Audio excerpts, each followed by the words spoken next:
Fruity Knitting, I'm Andrea. And I'm Madeline. It's really good to have Madeline joining me again for another episode. Yeah, so I've moved back home for now to keep Mum company, so you'll be seeing me in future episodes as well. So for new viewers, Fruity Knitting is a 90-minute program bringing you knitting inspiration from around the world, as well as extra snippets of travel, storytelling and history that we hope adds joy to your life and brings a smile to your face. It's really good to be presenting a proper knitting episode for you today, and I'm particularly happy about sharing with you the story behind Bohus Stickning. So Bohus Stickning is a Swedish cultural heritage. The brand first became known for its exquisitely beautiful high fashion designs that were all hand knitted and sold in department stores. But then the brand became famous when royalty and glamorous movie stars in the 50s and 60s started wearing the designs. But Bohus Stickning originated in the 1930s as a Swedish knitting cooperative to provide income for very poor families after the Great Depression in the Bohuslän area of Sweden.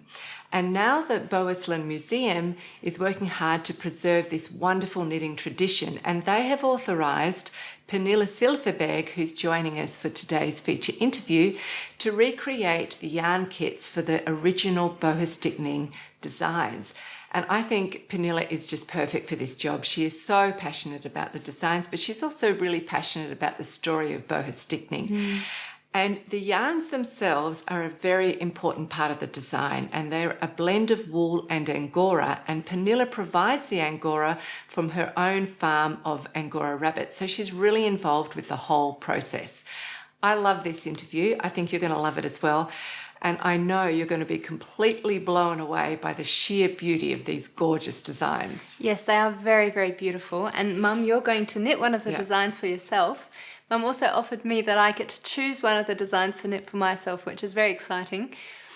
She also asked me to share something myself in this episode, so I'm going to be showing you my current knitting project and also tell you a little bit about my painting hobby.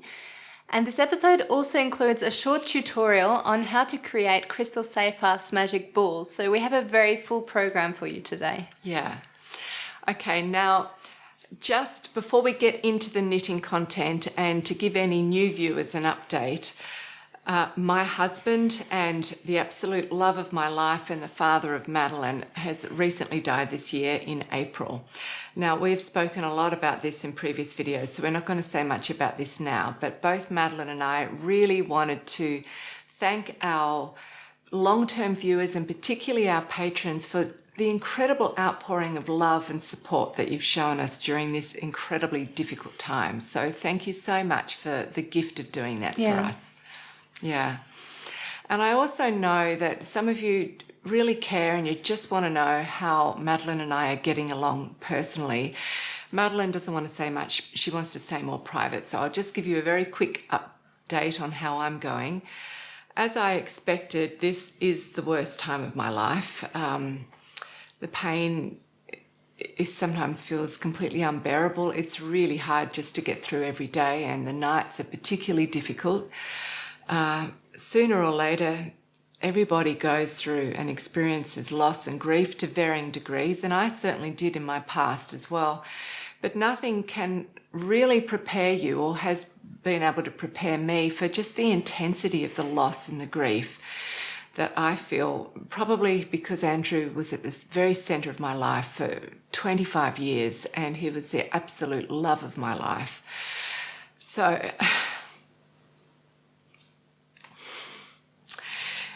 the pain is hard, and I know that I'm just terrible company at the moment, and all I want to do is think about and talk about Andrew, which is a little bit alienating and isolating when you're out with other people, because quite naturally and understandably their capacity to talk about or think about Andrew or death nowhere near matches my capacity or what feels like my deep need to be talking about these subjects. So in many ways it's just a very solo journey that you have to go through, but at the same time, it also has been interesting to recognise that you feel a kind of kinship with other people who have also gone through the same intense grief and loss. You can immediately feel that they just get it. they really understand how potentially sort of devastating and deranging this grief can be. So, as I said, I just have to keep going through the pain one day at a time.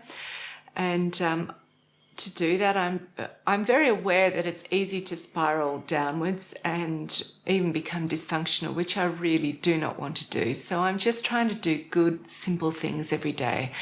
And so for now, I've made a commitment just to go for an hour's walk every day, regardless of the weather, regardless how I feel, because I know that exercise does good chemical things to the brain. And if I get that done, that's satisfactory for me. So, yeah, as Meline said, she's moved back home, which is good. It gives me company, so I'm not so alone. That's been really lovely. She's also been helping me go through the endless paperwork that you need to do when somebody dies, and it's also all in German. And Andrew has actually done all of our administrative kind of work for the household for the last 25 years. He was very good at doing that, and I hated that. So I was very happy for him to do all of that. So now I have to learn how to do it. I'm a little bit like a 50s housewife. So I'm learning how to do that. And on top of it, it's in German. So Meline has been helping me do that, but it's been a really stressful thing for me as well. So that's a brief update on where I am. I think we should just get into the knitting content now, and I think you should start. Yeah. So why don't you tell us about your new project?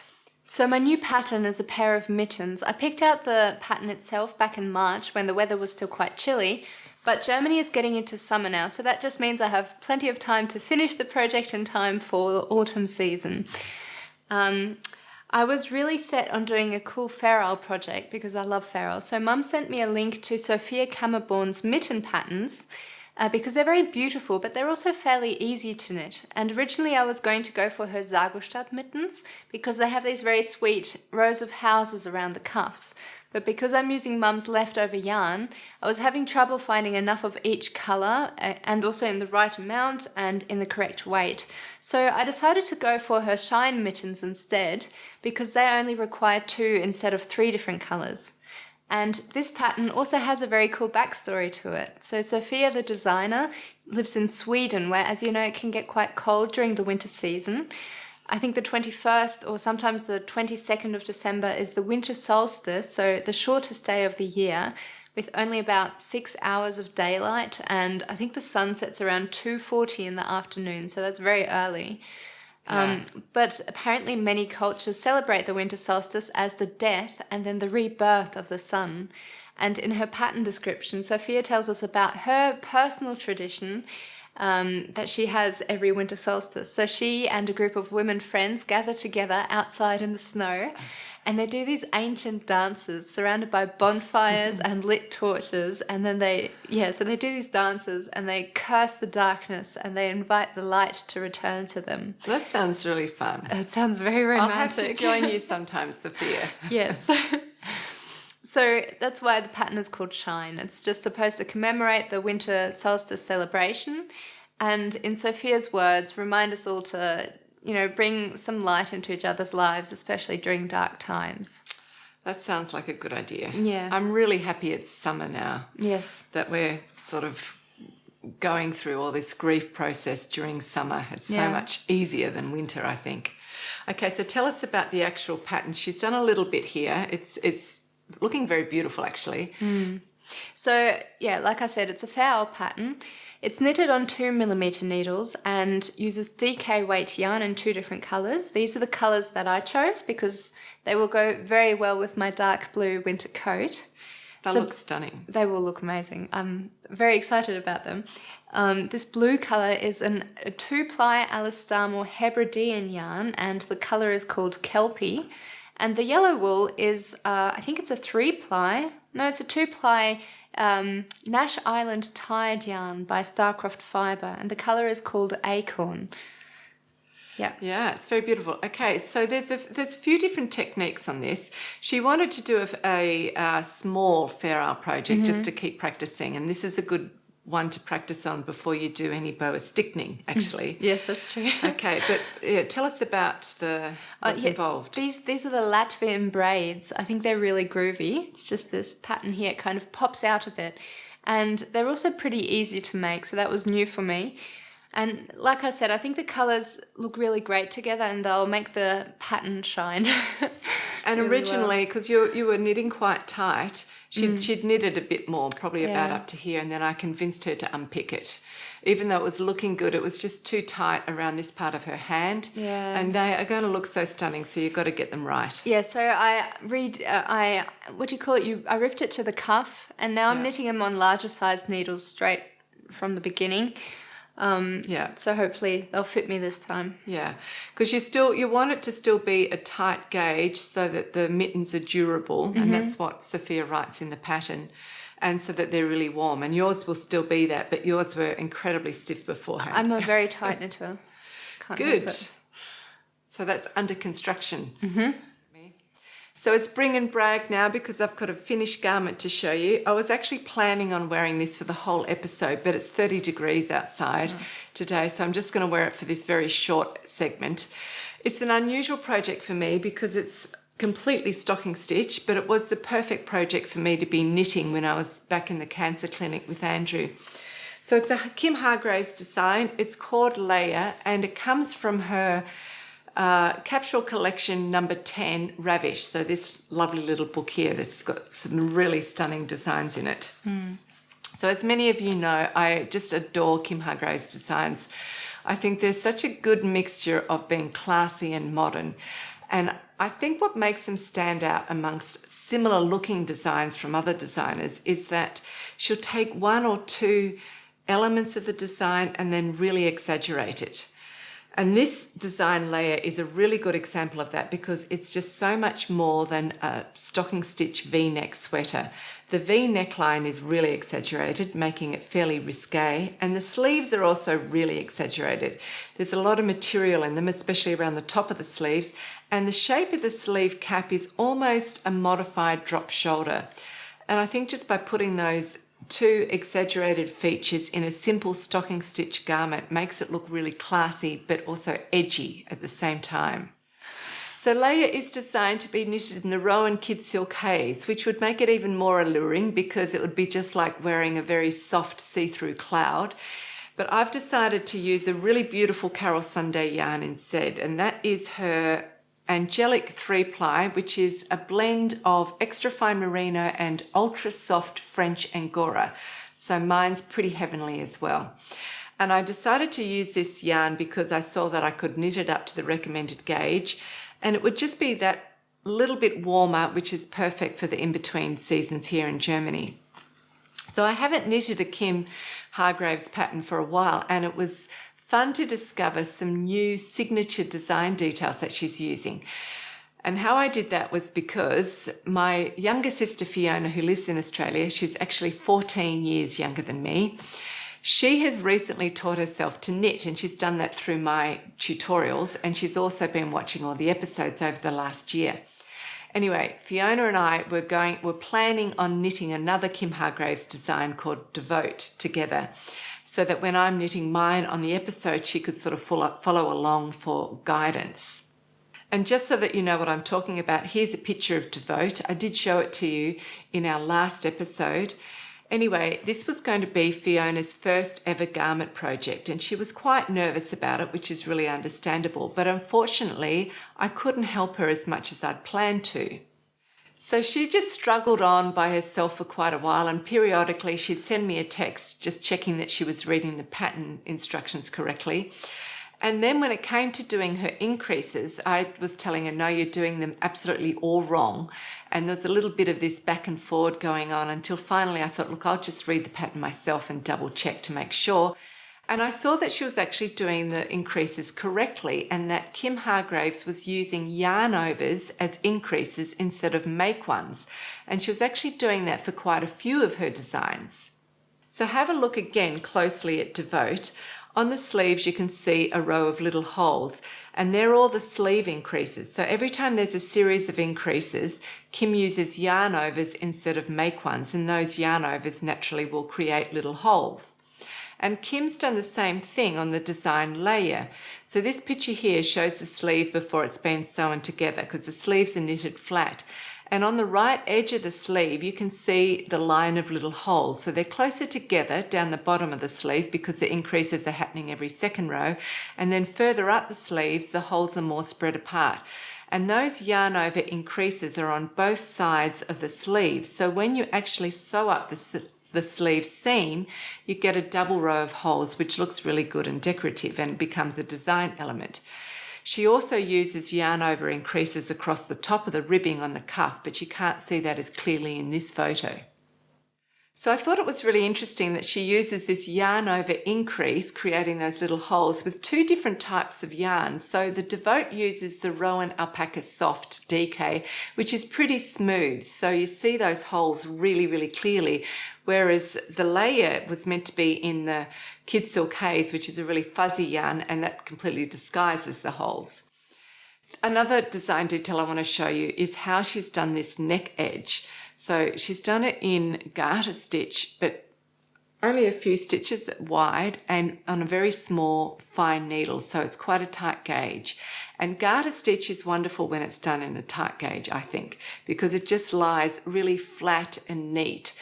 So it's a perfect kind of firm edging to put around to lie flat on your skin for a neckline. And now I just want to show you how she's done or shaped the sleeves, because they're so beautiful and voluminous. They remind me of Anne of Green Gables. Yeah, it's a little bit like an puffed old-fashioned sleeves. Leg of mutton, I think is what they used to call them. So yeah, the way I would describe how she's done the sleeve shaping is a modified drop shoulder with a mild cap shaping. I've drawn a diagram just in case you're not sure what a drop shoulder is.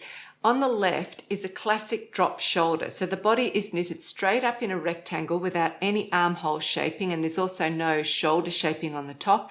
And the sleeve has a straight edge which is sewn directly onto the side of the body. Now, here's one of Andrew's really beautiful jumpers, very precious jumpers. This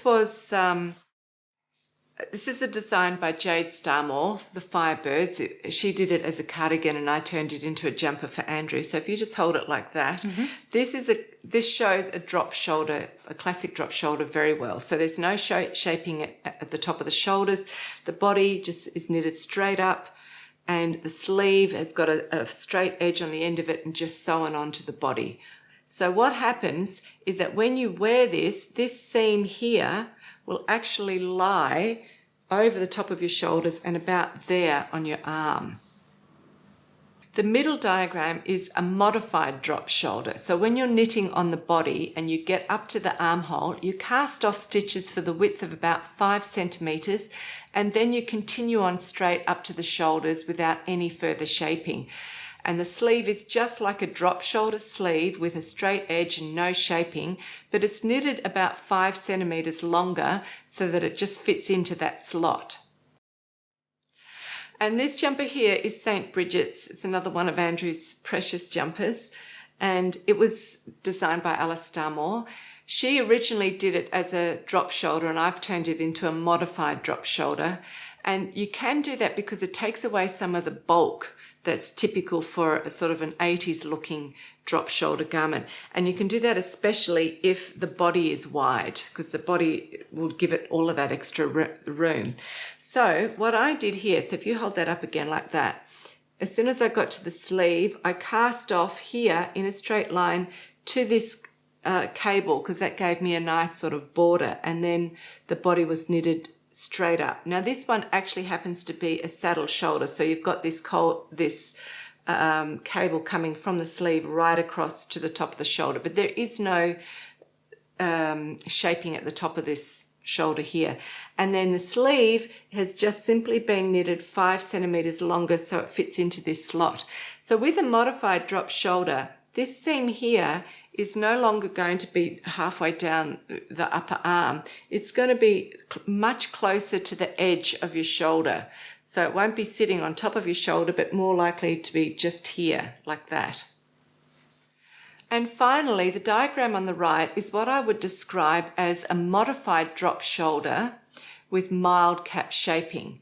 And this is what Kim Hargreaves has done on the design layer. So you can see that the body has actually got some shoulder shaping. So you can see that slope going down on the top of the shoulders. But the sleeve, instead of having a straight edge, it has a very broad, small cap. So in my opinion or observation, this is how it translates into this design. So she's put some mild shaping on the shoulders, and that combined with using a modified drop shoulder, which means that the seam is not down here, but is sort of on the very edge of my shoulder. So this part of the design looks quite tailored, but because it is a modified drop shoulder, there's still a lot of room and material in the underarm and across the top of the sleeve, giving it that volume. And then on top of that, she's got that very broad cap, which gives it extra material just up here and gives it that slight puffy look. And that's how she gets this voluminous, modern-looking sleeve, which is really gorgeous. It's beautiful. Yeah. And the very deep V, which you can't quite appreciate over the top of this dress right now. So our garden is looking really beautiful. The roses are all out, and so Madeline and I went out in the garden and she modelled Leia and I took some footage. You look pretty gorgeous in it. You might be able to borrow it occasionally. So we'll show that to you now.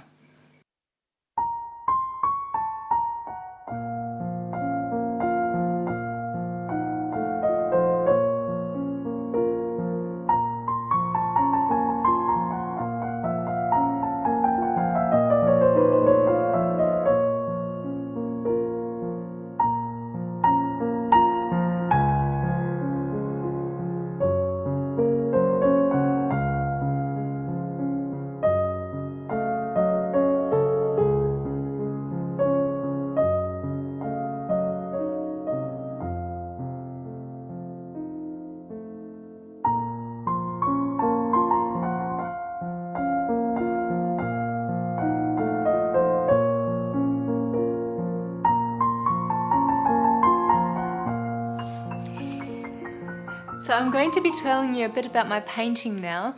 The last time we posted a health update video on Dad's health, you saw me painting in the forest, and I got into painting when I started university. So I would go to this amazing art studio of the university once a week before the COVID lockdown. And as a student, you only pay 10 euros per semester and you get to use all of the materials, which is an incredible deal. Yeah. Yeah, so I never had any proper art classes there, but there was always a real artist who would answer questions or help you out if you got stuck anywhere. So my first main project was a portrait of an old fisherman that I painted using acrylic paints because I'm really nuts about any motive that has to do with the sea and have always wanted a portrait of an old fisherman in the house. So I just figured I might as well make one myself. So I just printed out a random portrait off the internet and then copied it. But when Mum asked me to talk about the painting on the episode, I figured I should learn more about the original painting. So I found a blog post on it, and according to this blog post, it's very popular in Norway, so it can be found in many Norwegian homes and also has graffiti art outside on the walls. I didn't know it was that famous. Did you just look it up and think, oh, that's a nice picture? Yeah, I thought, cool guy, I'd like to have him in my bedroom or in the house. Yeah, okay. Anyway, so... Actually, I remember... when you were telling us that you were going to paint a picture of a seaman. Yes, I should explain that I get my German and my English mixed up sometimes. In German, you'd say der Seemann, and I translated that to seaman, or pronounce it seaman, instead of simply saying fisherman. So Mum thought I was talking about a certain bodily fluid of I the thought man. you were going to do some sex. kind of modern art. Yeah, I'm not really into that. Yeah. Okay, yeah. So, but this guy actually wasn't a fisherman, was he? He was a... No, he was... So the original painting is called The Fisherman. Mm-hmm. And it was painted in 1920 by the German artist Harry Herrende. And like you said, the man in the portrait actually wasn't a real fisherman. He was a Dutch sea rescuer, and he saved hundreds of lives at sea, which I think is even groovier. So, yeah. So here's a photo of how I stuck the original painting in black and white above my own painting, and I started off by sketching my motive using charcoal, and I did a little bit of rough shadowing so that would make it easier for me later on when I use acrylic paints. And then I continued by colouring in his hat and his face. And I'd never used acrylic paints before, and I wasn't used to this technique of creating many layers of slightly different shades of skin tone, and then you kind of put them on top and slightly next to each other, and you try to blend them in nicely. So I had difficulties making it look more natural. But the good thing is that when you use acrylic paints, you can simply let it dry and then paint right over the top of it when you do mistakes. And I did a lot, so the acrylic paints were my best friends. And did they help you? Did they give you tips? Yeah, occasionally. When I asked for it, because the lady who was our resident artist, she's wonderful. But when I asked her for help, she'd often want to start painting in my picture. So that's a bit annoying. Yeah, look, I think that's quite normal when you go to an art school or something, but I wanted this to be a present from me to my parents. So I wanted it to be my work, even if it doesn't look as beautiful as, a touched up version by the artist would be. I remember you having trouble with the mouth, weren't you? Yeah, and also the eyes. But I didn't know how to make the mouth look more three-dimensional. So I ended up avoiding the mouth for a while, and I did the pipe at first, and then I did the mouth around the pipe. And so I think altogether it looks not bad now. But as you can see, my poor fisherman is still missing an eyebrow and both of his eyes. And I haven't been able to finish him yet because of the COVID lockdown. I haven't painted since then, at least not with acrylics. Yeah. So I know this isn't any great genius work of art and it's someone else's portrait to begin with, but I just think painting's really fun. So I wanted to share it with you because there's so many artsy people watching this, this podcast, and I'm sure some of you used to paint in the past. So maybe this motivates you to just pick up your paintbrush again and give it another go. Or start. Yeah. Yeah, just for fun. Yeah, looks like a fun activity. It's wonderful. I want to show you now a really precious project and one that's very sad for me as well. So long-term viewers will recognise this as the vest that I was knitting for Andrew and what I'd called Andrew's full recovery vest. It's very beautiful. It's based on a design by Crystal Seyfarth that I saw hanging in her shop window when Andrew and I visited the island of Fenu in Denmark last year. I just couldn't stop looking at this design because I thought the pattern on it was so incredibly beautiful and unique. And Crystal said that the inspiration for the pattern was based on ikat or kasuri weaving, which you see on a lot of Japanese and Chinese kimonos. So can you hold it for me for a second? Of course. So you can see that it's got these dark blocks of colour here, and then it fades out quite dramatically, and then it goes back into dark blocks of colour again. You can actually see the pattern a lot better the more fabric you've got. So if I'd knitted to double this amount, you'd start seeing the real beauty of the patterning. But what I love about it is, so you've got this dark colourful, this dark block here, and then in this section here and also up here, it just looks like someone's poured some bleach across it. It's just as if these colours were those colours there, but they've been radically bleached out, and then it goes back into the dark colour again. And I think that just makes such an unusual looking and beautiful colourwork pattern. Andrew loved it as well. Yeah, I originally thought it looked a bit like a cow. Yeah, you did, didn't you? But now that I look at it, I think it does look very elegant. Now it reminds me more of mosaic. So yeah, that's true. Anyway, Andrew totally loved it as well, and we both thought it would look really stunning as a vest worn over a midnight blue shirt, or even just a crisp white shirt. So that was the plan. That looked really, really good in those colours. He did. And it was fun to knit in a completely different colourways that would suit him that I normally don't wear. Yeah.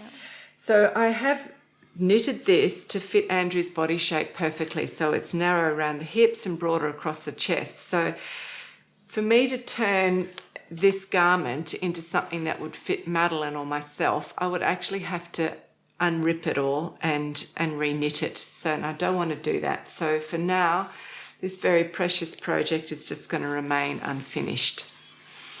But Crystal Seyfarth uses her very special magic ball technique to create the colourway for this design and also for a lot of her other designs.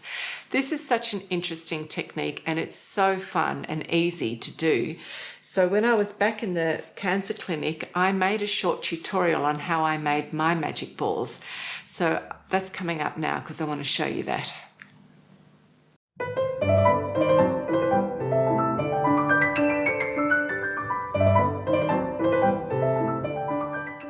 When you buy a Crystal Seyfarth design, it comes in a kit with the pattern and the yarn, and Crystal's already put together the colourway for the design with a careful selection of the foreground and the background colours. But the really fun part of doing one of her designs is that you get to determine exactly how you use the different colours in each palette. So every knitter will end up creating their very own unique variation of her design. And Crystal calls this the magic ball technique. And I'm going to show you now how I'm going to do it for my garment, which will be Andrew's full recovery vest. So I'm going to knit a vest for Andrew based on this jacket design here, which is called Pieces. So this design uses 10 shades of yarn. The 4 light colours here, which are all variations on cream or beige, will be used for the background. And these 6 colours here of different shades of blue will be used for the motif or the foreground.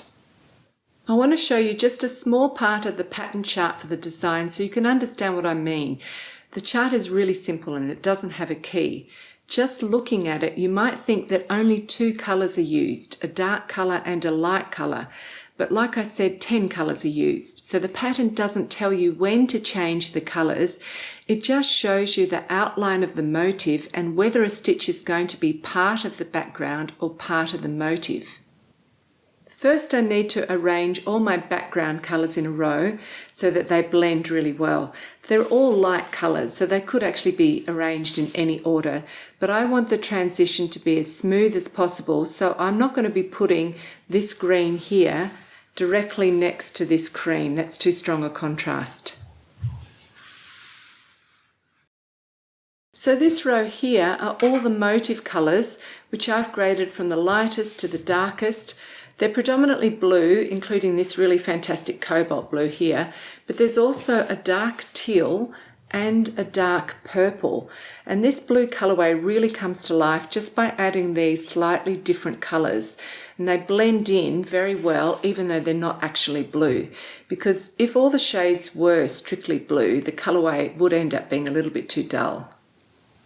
So now I'm going to start with the lightest shade and roll up about 10 metres into a new ball. I'm not measuring exactly how much I've rolled up because the length isn't that crucial. But when I think I've done enough, I break the yarn and start rolling up from the next colour along the sequence. And I'm not tying the end of one colour to the beginning of the next. I'm leaving all the ends loose. And just like in normal fair isle knitting, I'll weave in and out the beginning and ends of each colour as I join them in when I'm knitting. And if I end up winding up 10 metres of one colour and 12 metres of the next, it really doesn't matter because the pattern will end up looking slightly less predictable, but I do want to wind up, I think, around at least 8 metres because I don't want the stripes to be too thin.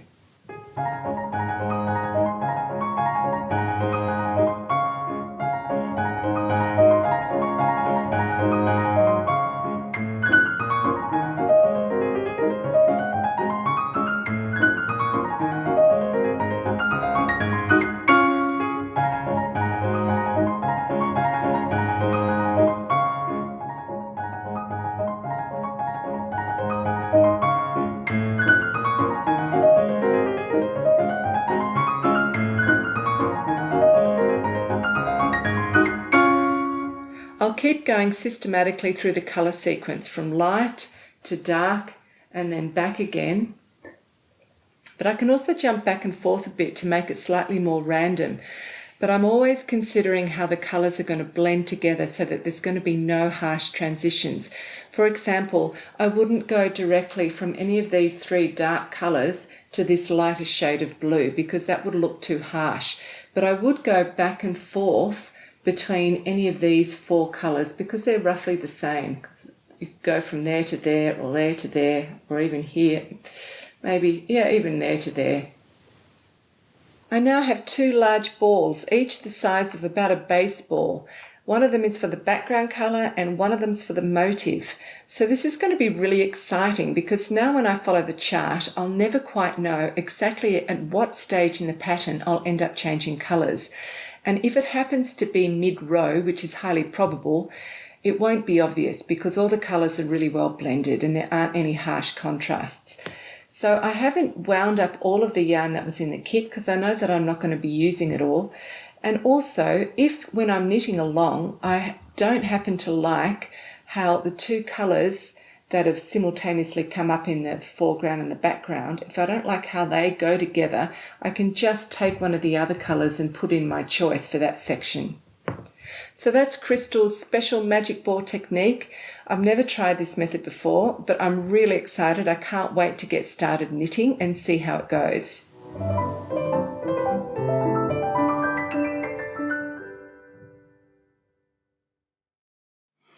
So coming up very soon is the feature interview on Bohus Stickning, and I know so many of you are going to be so excited about these designs. And we also haven't started a new knit-along for a very long time, so we absolutely need to start a new knit-along with the theme of Bohus Stickning. So the knit-along will be held in the Fruity Knitting Ravelry group and also on the Patron community forum. Now I do have to say that when Andrew was working full-time on Fruity Knitting with me, we were both working literally full-time 7 days a week. And now that he's no longer here, so much of what he was doing cannot be done. Certainly not for the next few months until I figure out how that might be possible. And I also am not in the position to be working anywhere near as hard as what I was doing before. So although I'm going to set up these threads, I can in no way monitor them or even answer questions or even really participate. I do have 2 helpers over in the wonderful helpers over in the Ravelry group, Emmy and Jill. I think they're also on the Patron community forum. But basically, I wanted to set up the threads or the platforms so that other people can connect together and share their enthusiasm and excitement about Bohus Stickning. And as Meline said, I most probably will also knit as a garment for myself, and you might as well. The apple one, right? Yeah, wild apple. You're going to see it in the interview. Yeah, it's very beautiful. I'm sure lots of people will guess, that's the one Andrea will want. You'll see because of the colours and because it's very full on. So it's kind of my style. Now, to encourage you to try out some of these amazing designs, Pernilla is offering Fruity Knitting patrons a discount. She isn't able to give discounts on the kits of Bohus Stickning designs because all prices are determined in agreement with the Bohusland Museum, but she can give a 20% discount on all the woolen yarns and also a small discount on the book, Bohus Stickning, The Revival. And all those details for this discount you can find as usual on our Patreon page. Meline and I are extremely grateful for the continued financial support of our patrons through the 6 months of Andrew's illness and then after he died.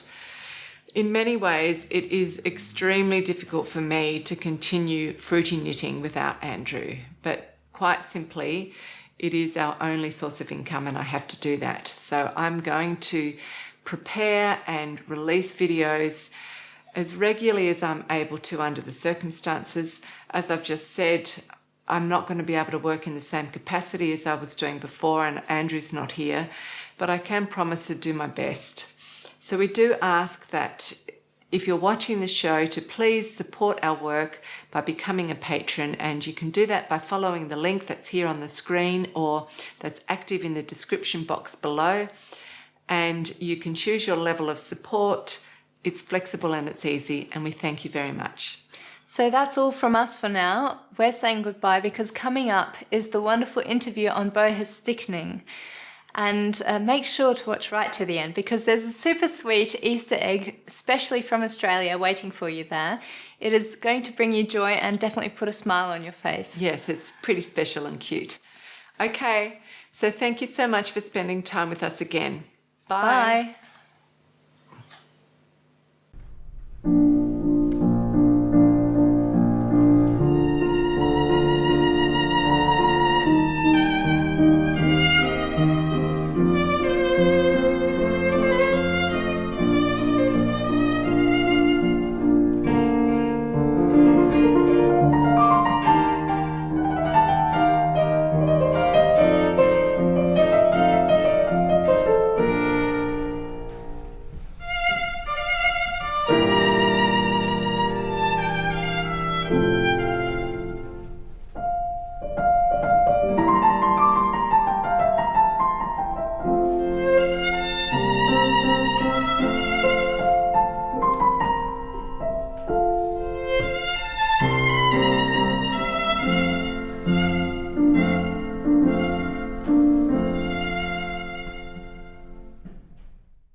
Welcome to Fruity Knitting. I'm very excited about this interview today. It's one that we've been planning for quite a few months now. So I'm thrilled to finally present to you the story of Bohus Stickning with Pernilla Silverberg. Bohus Stickning was a Swedish knitting cooperative that started in the 1930s and was established to provide income for poor families in Bohuslän, Sweden. The Bohus Stickning brand became known for its exquisite high fashion designs that were hand knitted to the highest standards using top quality yarns. And the business was closed in the late 1960s, and then around 30 years later there was a revival. There's still a very passionate interest in keeping the story of Bohus Stickning alive, and Pernilla Silverberg, who's joining us today, has been authorised to continue that work. Pernilla is creating yarn kits so that knitters can now recreate the original Bohus Stickning designs, and the yarn used is a blend of wool and Angora, and Pernilla also provides the Angora fibre from her farm of around 200 Angora rabbits. There is so much to cover here, so we'll be presenting the story of Bohus Stickning in 2 interviews. The first interview will cover the history of Bohus Stickning, and in the second interview we'll cover Bohus Stickning revival with Solveig Gustafsson, who was Pernilla's mentor, and Pernilla will also talk about the Angora farm. So Pernilla, we're so excited to have you with us today. Thank you so much for agreeing to the interview. Thank you so much, Andrea. I'm very pleased to be here and be a part of your show, and I'll be so happy to talk about Bohus Stickning. So Bohus Stickning was created as a very glamorous and exclusive product, but it was also created as a solution to a very desperate need. Now we're going to cover the knitting style itself in a lot of detail shortly, but first of all, can you just expand on my introduction and say what is Bohus Stickning and why was the business started? Yes. First of all, Bohus Stickning is some of the most beautiful knitwork that I have ever seen. It's a cultural heritage. It's it is color work knitting, and I believe it's known mostly for the use of fine Angora wool blend yarns used to create very high quality products. It's not a traditional or rustic style. The garments were modern designs, and they were produced to be sold in exclusive department stores. They were very expensive. So apart from being very, very beautiful, and people love to knit them simply for their beauty and for their quality, also there is a whole other layer of beauty to them once you know the story that's behind it. Yeah, that's true. It started in the province of Bohuslän on the northwest coast of Sweden, close to the border with Norway. People in this area traditionally very depended on fishing and granite mining, but there became problems with the granite mining export during the First World War, and the quarrymen were losing their jobs. The state tried to subsidize the quarry industry, making relief work for the quarrymen. They were building roads with paving stones and bridges and canals. This helped them through the 1920s. But then there was a Great Depression, starting with the Wall Street crash in 1929. And in Sweden and especially in Bohuslän, times were hard and people were struggling to make ends meet, and many were very, very poor. Even though the state continued to subsidize with relief work for the quarrymen. Many were unemployed or working for very little income. So in 1924, still more than 5,000 quarrymen were unemployed. So that's why Bohus Stickning was started. It was started as relief work for women to help the income, to help the economy in the families of the quarrymen. It was started by a person named Emma Jacobson. She was married to the governor in Bohus län and Göteborg at that time. So a group of people, some women, came to Emma and asked for help. This was in 1937. They asked if Emma could help and arrange something for women to have some kind of income. They hoped for something that could be done at home while looking after their families and household. So what they looked for actually was a craft that could be well done at a continuous basis without any specialized equipment, and that would allow all women to participate. And a lot of women knitted at that time, so that was a natural thing, wasn't it?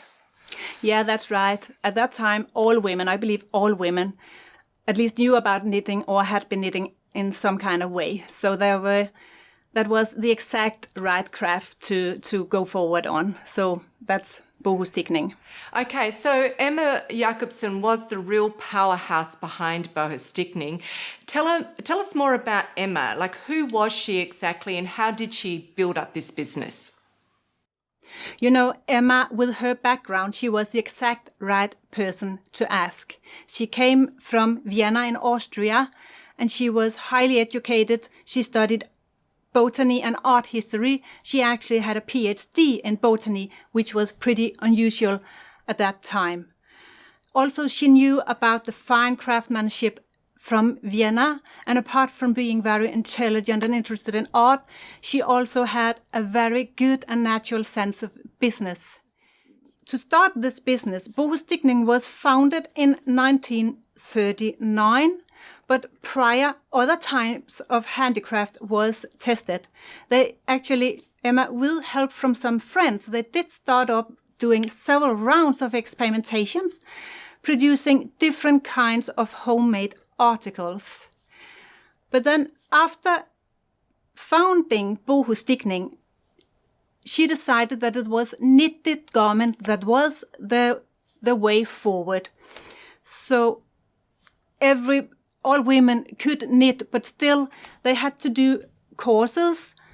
There were complex designs, and they had to learn how to do the designs at different sizes.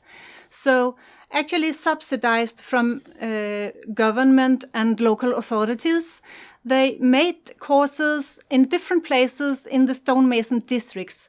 So they hired some women to do these courses, and they traveled around in the county and taught these women how to do this colorwork knitting.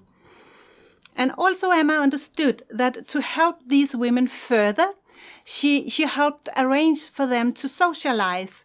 So once a month, actually, they were invited together for coffee, and they were having cakes and spending time together whilst knitting. And this strengthened the women, and they could help each other too. Also, actually, she arranged for them, that was from 1957, they even had 1 week of vacation. And you know, these women have never had a vacation before. It was almost too fantastic to be. And I believe that they felt needed and appreciated. They had actually, during this week of holiday, this was at a place called Herskogen. There was also actually a design named Herskogen after this place. And during this week, they also went to visit the headquarters in Göteborg, and they met the people working there. So they were shown and the whole process. So they felt appreciated and they felt needed. And I believe that they were very proud to be knitting for Bohus Stickning as well.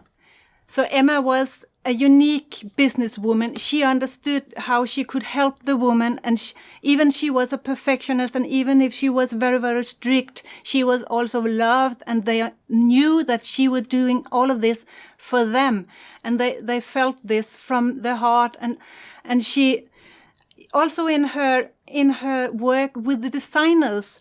I mean, who could go in and collaborate on designers' work, and all the designers were just fine about it. It was always for the better. She could do this from her fingertips. It was just perfect. Whatever she did, it went from being relief work to help royal women to the highest fashion. You know, also this this cooperation with all the department stores worldwide. It's amazing. And, you know, at its peak in 1957, it was 5,000 sweaters produced.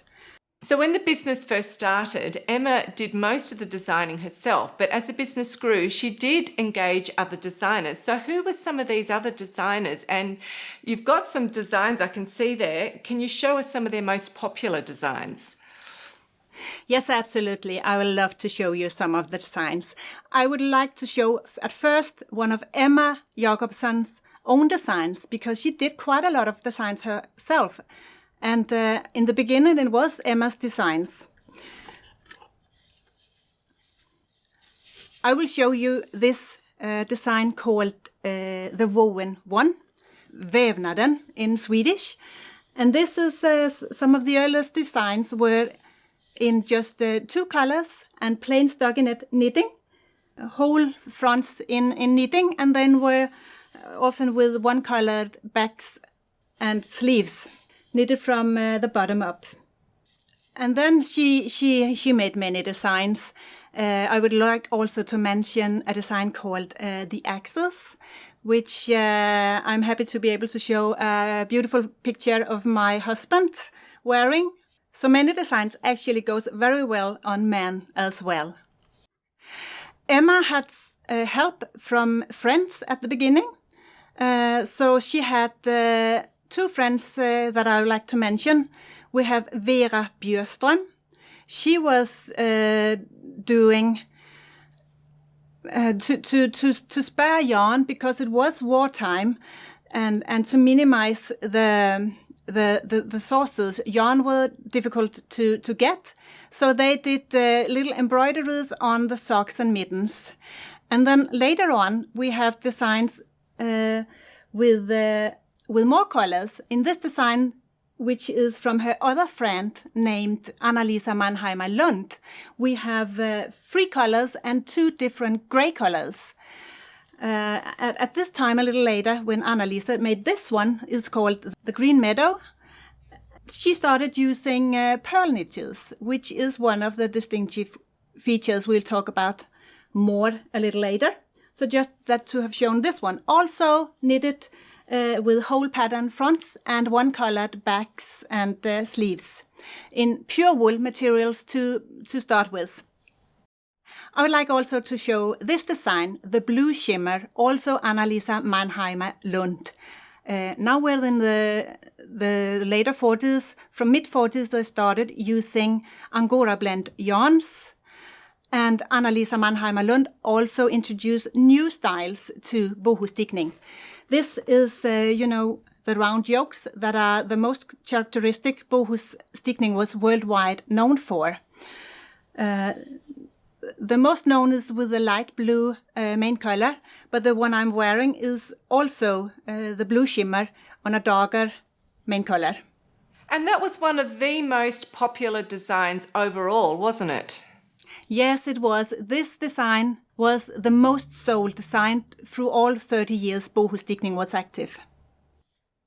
Now I'm going to talk about some of the later designers.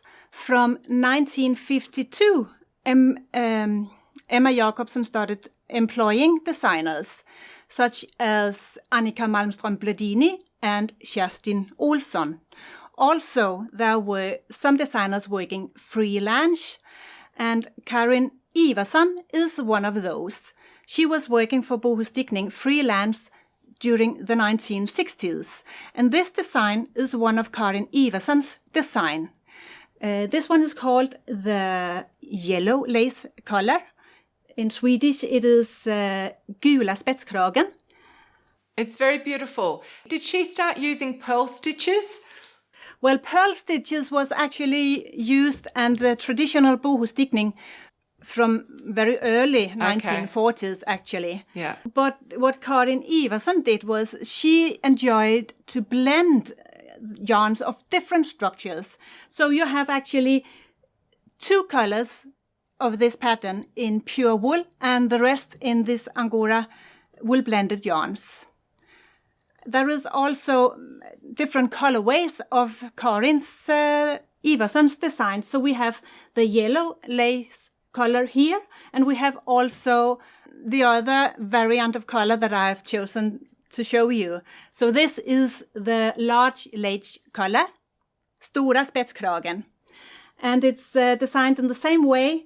And actually, this part represents the white on the waves out on the coast, because Bohuslän is really rough weather. And this part actually looks like the sea when there are roughs and, the waves are Foamy. Turning into whites. Yeah, it's very beautiful. I have also to show you another of Karin Iversson's designs. She was very clever with the pearl stitches, and in many ways they got 3-dimensional the patterns. Now this one is called the Swan, and also made in many variants.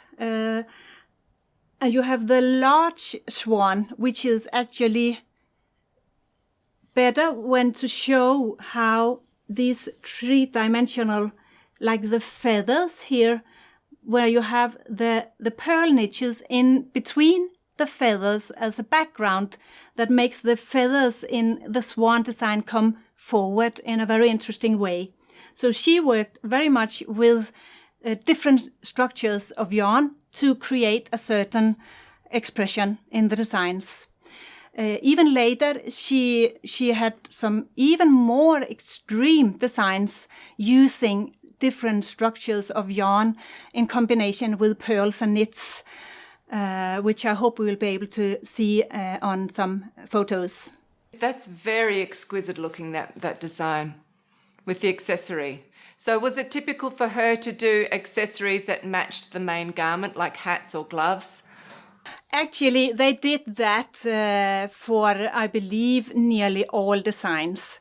And that was what came with the development in Bohus Stickning, from plain utilitarian socks and mittens. And then, they used more and more exclusive yarns, and the request from department stores all over the world asked for more exclusive garments and accessories too. So there were hats and tams and gloves and scarves, and there were many different kinds of accessories coming with the designs. I can show you also another pair of variants. I'll not say color variants because they were not exactly the same, but the same inspiration and variants of the swan were made in many different, actually. I'll show you a couple. Here, perhaps you recognize some parts of the pattern from the swan pullover I just showed you. Here we have a variant called the green swan, and we have the red swan, and there were quite a lot, actually. And now I jump a bit back and forth because in time, Karin Iversson, who worked freelance, was at the same time as there were employed designers too. I mentioned Annika Malmström Bladini was employed from 1952. And she, unlike Anna-Lisa Mannheimer Lund and Karin Iversson, she did not like to mixture and use different kinds of structures of yarn in the same design. She would like to work only with one structure at a time.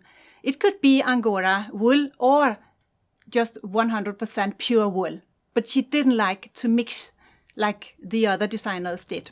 But I'll show you a couple of her designs. Here you have a couple of Annika's designs called Kanna. So it's the same pattern, and she didn't translate her patterns into different colorways, but they could be found with different main colors. So you have the Kanna on rose main color and green as well. And also here we see there are two different kinds of neck edges. Yeah. Yes, exactly. So you have the ribbing edge and you have the folded edge as two different variants. And were all of these designs done top down? These designs were done from the top down. And here we have Annika Malmström Bladini's Lemon. It is with white main color and also made with a yellow main color. Some calls it yellow, and other people see this one as green, which I think is very interesting. The name is lemon, and if you think of a lemon, some will say it's green and some will say it's yellow. It is interesting also how different people actually see colors a bit differently. Yeah, that's true. And again, the pattern colors are the same and the pattern is the same, and it is all Angora blended yarns in this design. I would love to show you also designs of Kerstin Olsson. Kerstin Olsson was employed in 1958. She was employed immediately after having finished school. She went to the art and craft school in Göteborg. And she did many designs for Bohus Stickning. I believe it might have been around about 100 different designs she made for Bohus Stickning. And she was employed till the very end of 1969. Here I can show you 3 designs. It is actually the same design. This is the mist collection. You have the blue mist and the brown mist and the green mist, and there was actually also a gray mist. I'll show that a little later because I have it as a cowl neck version. And these mist collections, you see how the pearl niches, the pearl stitches suddenly have, they are perfect examples of how they blend the yarns and makes so smooth color, the color work. They blend so beautifully.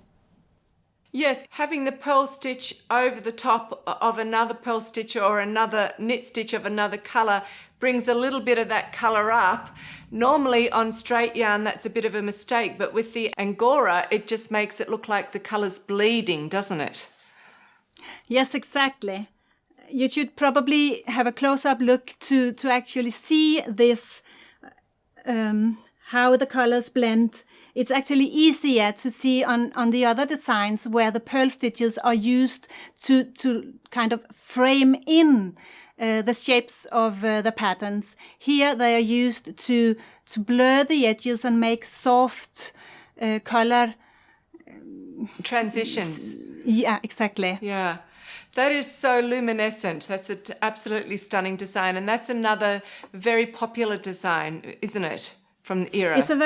It's a very popular design, and actually also one of the more easy ones to knit because you never use more than 2 colors at the same time in this design. These are also worked from the top and downwards. So, as I mentioned, Kerstin Olsson did an impressive number of designs. This is another collection. Kerstin Olsson, really, we talk about collections of the same pattern, actually. This was the first one she did called The Egg, and it was translated into many colorways. Here we have the myrtle green. It's the same pattern, different colors. And I'd like to also show you the blue egg. And it's the same pattern, but they can look very different. So every day I meet people who are surprised. Oh, is that also an egg? But when you know it, you can recognize parts of the patterns in them, and all inspired by an egg given as a present to Bohus Stickning when Princess Desiree came visiting at the headquarters. And now, when speaking about Kerstin Olsson, I must show the wild apple. The wild apple, also called the masterpiece. This was one of Kerstin Olsson's first designs, and at that time she didn't think much about the knitters or how many colors she was working with.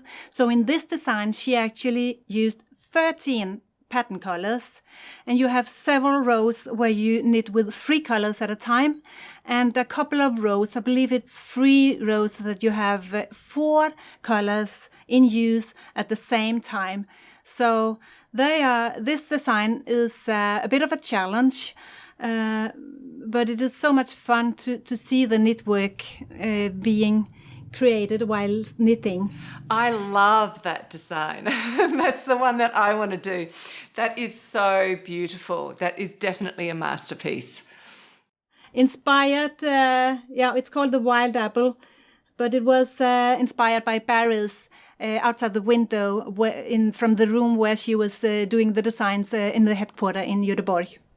I could see so many different colours just in the designs that you showed me. I'm sure there must have been a huge range of colours. Do you know how many colours were used? I don't know exactly how many that were used, but I've been working with recreating these designs, and I have recreated more than 200 by now. And the highest number, because I always use the original numbers in the designs, and the highest number I'm working with is number 416. So there were several hundreds of different colors used in Bohus Stickning. And also I can mention that there were many designs. There is a list, like a catalog, not complete. And that's also what makes this so special and so interesting to work with. It's like finding little puzzles every day because it's not complete. We don't have all the information. So we have to look for little puzzles to be able to do these recreations. But this catalog, the one there is, even though not complete, but it had 13 and 69 numbers. Wow.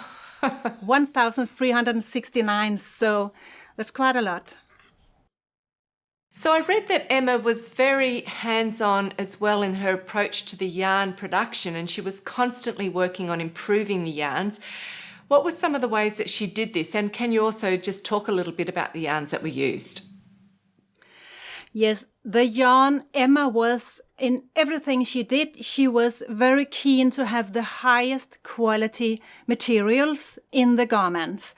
So she tried to control every step of the production, from where she got the fibers for the yarns to the sorting and classing. She was an excellent wool sorter and wool classer. She did this work together with Sine Robertson at the headquarters. They were putting lots of time into sorting and into 9 different degrees of wool at times.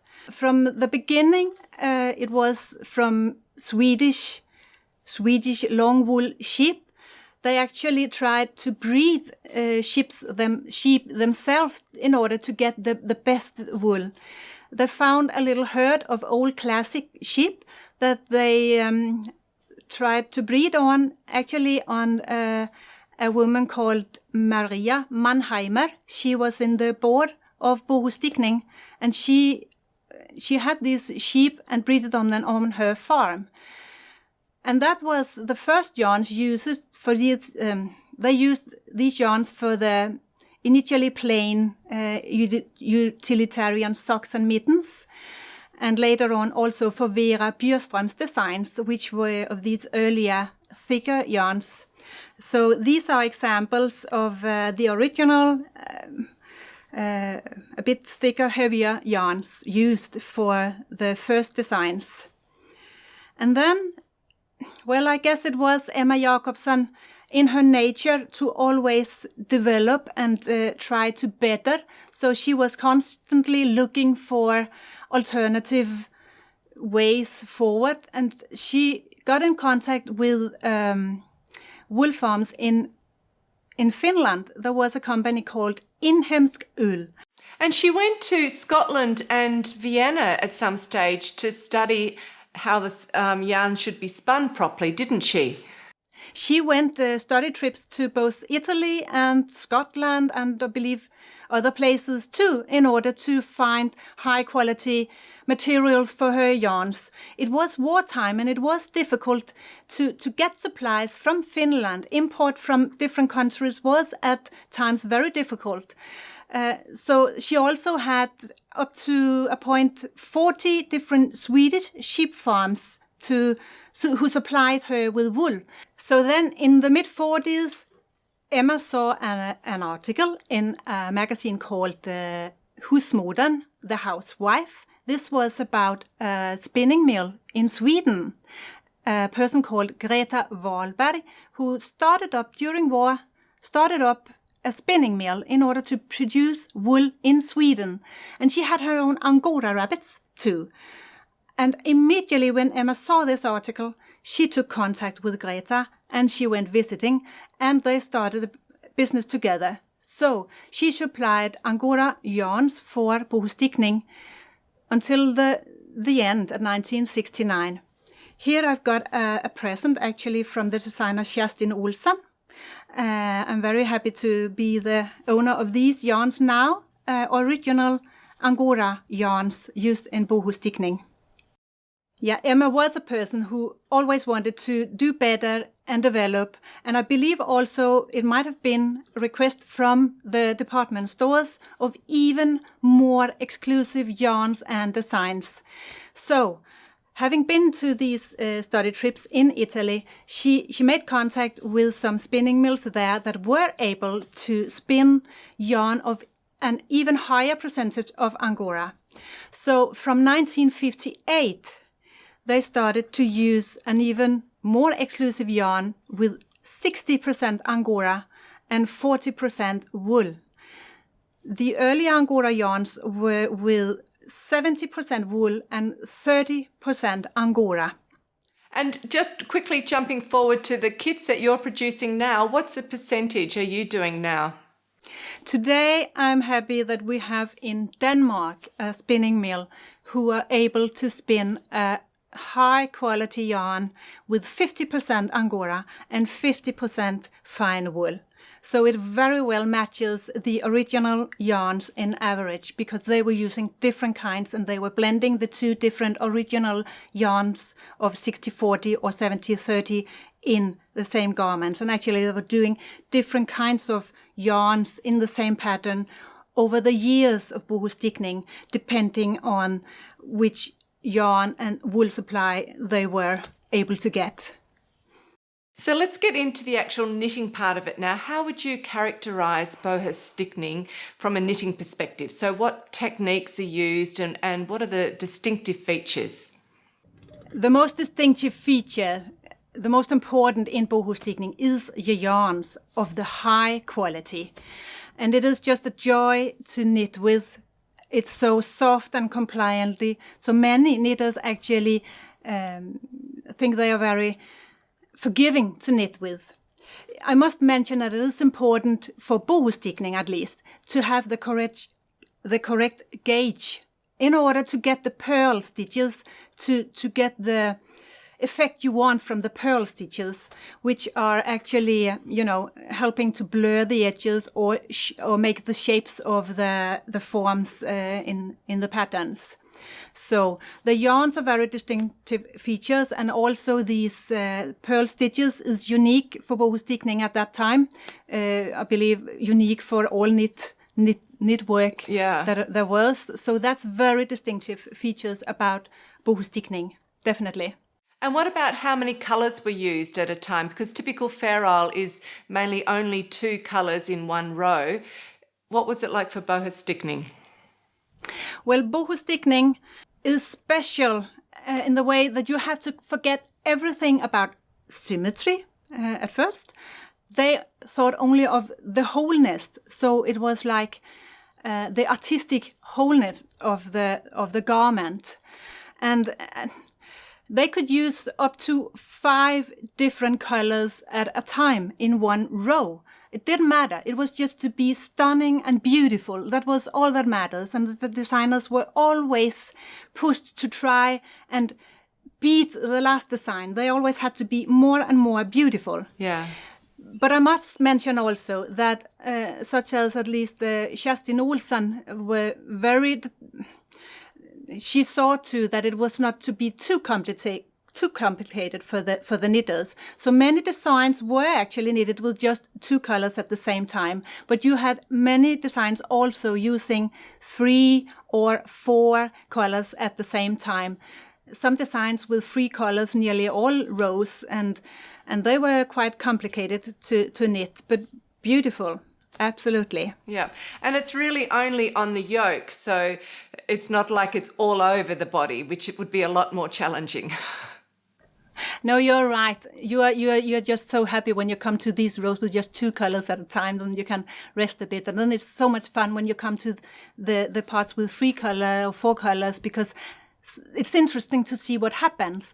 And then in combination with the pearl stitches, it's unpredictable actually when you see and read the instruction and see the pattern chart, to see it being created with your hands. It's a unique experience every time. Now I want to show you these 2 designs because they are so great examples of what I mean when I talk about how the pearl stitches blur the edges and make soft color work. If I knit from here, you have must find, here is my example where you come with the red. This is actually called the red light.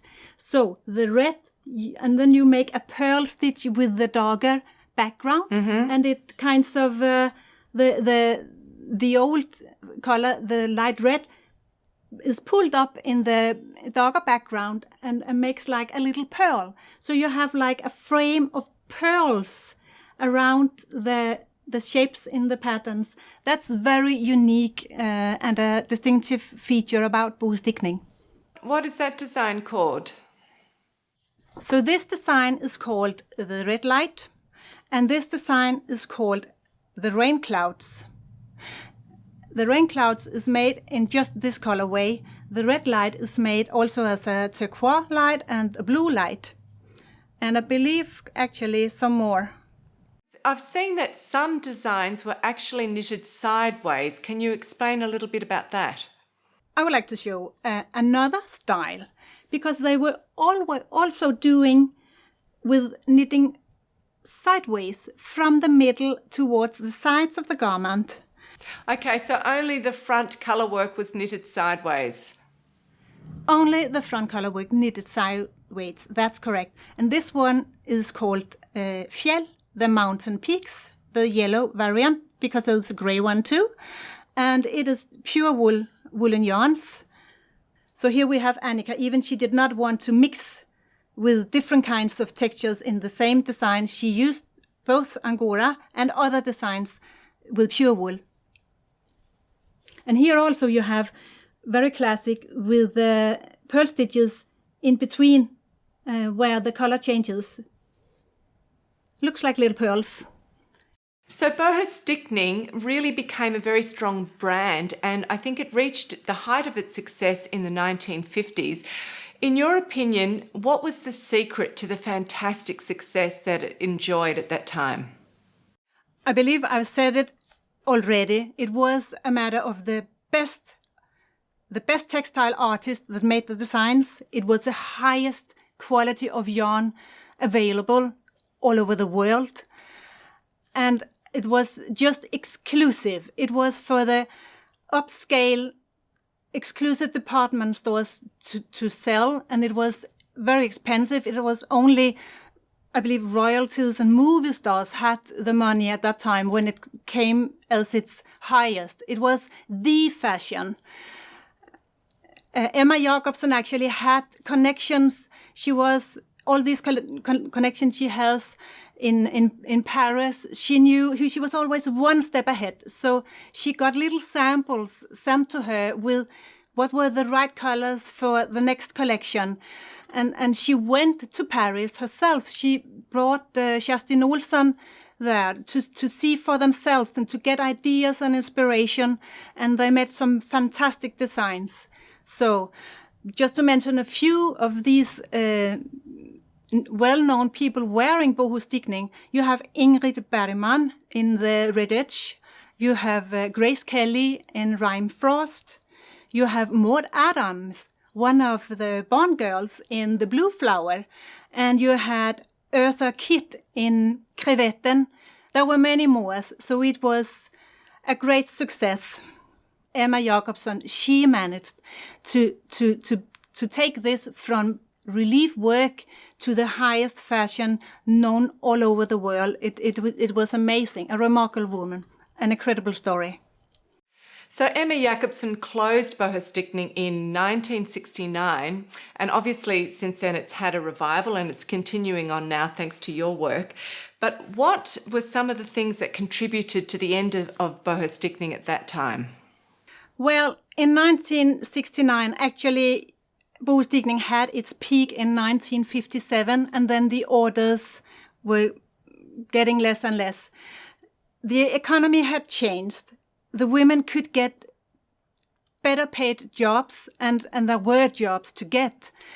And also, you know, as they could get other jobs, there weren't as many knitters. Some continued to knit throughout the whole period of time, but there were more and more new knitters who just needed a few garments and then quit knitting for Bohus Stickning. So, and also there were difficulties with supply of wool because yeah, you know, the fashion changed, so there were more synthetic materials, and the interest for woolen garments and products were not as it was before. So they had difficulties with the wool. They had not as many. They were still skilled knitters, the one who were knitting.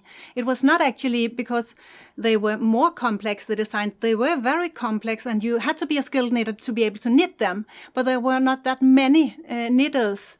And then the orders weren't as many. And also I believe it could be that perhaps Emma didn't have as many good advisors, and she also had difficulties finding a replacement for herself. So altogether, she and the board of Bohus Stickning made the decision to lay down the business in 1969. And I believe actually that it was a good thing that she did that, because that meant that it didn't deteriorate over time. It was held timelessly and well preserved what was Bohus Stickning. When Emma died, many designs were donated to museums. So we have them to see today, the great designs, and we are able to recreate, and we know what Bohus Stickning was from the collections in museums and also in private collections. So I hope that whoever sees this will also think of that if you have a little puzzle, something that was original Bohus Stickning, it's very important for us. So it's so unique that it deserves to be revived. And that's exactly what happened, actually. It was when there was plans about an anniversary celebration 30 years after Bohus Stickning stopped at 1969. It was in 1999, then there was an anniversary, and that led to the revival. Well, it has been so fascinating just to hear the history of Bohus Stickning, and also just to see so many of the beautiful, beautiful, exquisite designs that you showed us. So thank you so much for sharing that with us, and we're really looking forward to hearing the next stage of the story, which is the revival through Solveig Gustafsson's work, and also to hear more about the Angora farm that you have with your husband. So, and we'll hear about that in an interview too. So thank you very much for sharing your time with us today. Thank you very much, Andrea. It's been a pleasant. Okay, let's say goodbye to the audience. Bye. Goodbye.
you.